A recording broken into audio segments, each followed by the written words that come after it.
सरकारों को पैसों के बल पर गिरा देते हैं।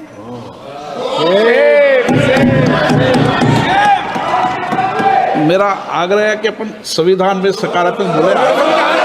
आप राजनीतिक न्याय की बात करते हैं, सरकारों को पैसों के बल पर गिरा देते हैं।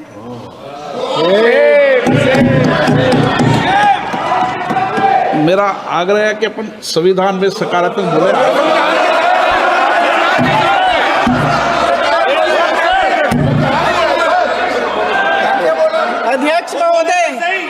अध्यक्ष महोदय, सत्ता पक्ष के हमारे साथी ने एक उदाहरण दिया उत्तर प्रदेश की सरकार का, तो मैं भी एक उदाहरण दे देती हूँ महाराष्ट्र की सरकार का।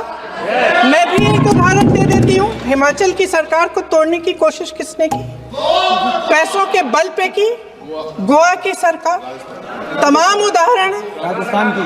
क्या ये सरकारें जनता ने नहीं चुनी थी? क्या संविधान इन पर लागू नहीं था?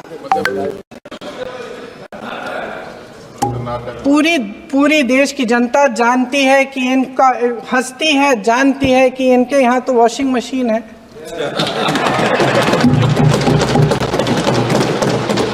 तो यहाँ से वहां जाता है, वो धुल जाता है।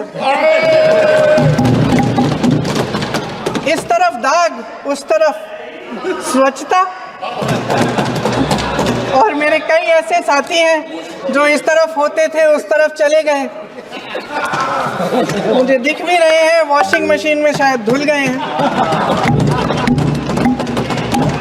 अध्यक्ष महोदय, जहां भाईचारा और अपनापन होता था, जहां हमारे संविधान ने एकता का सुरक्षा कवच दिया था, वहां शक और घृणा के बीज बोए जा रहे हैं।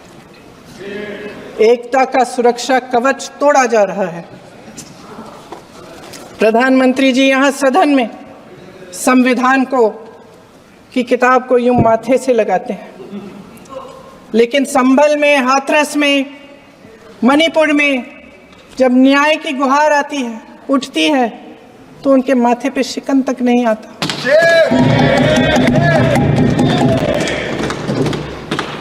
शायद समझ नहीं पाए हैं कि भारत का संविधान संघ का विधान नहीं है।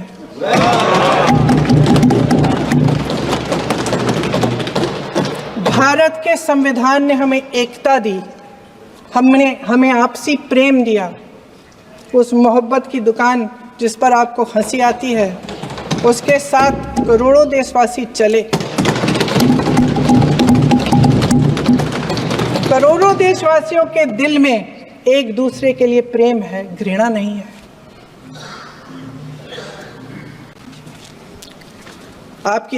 इनकी जो विभाजनकारी नीतियां हैं, उसका नतीजा हम रोज देखते हैं।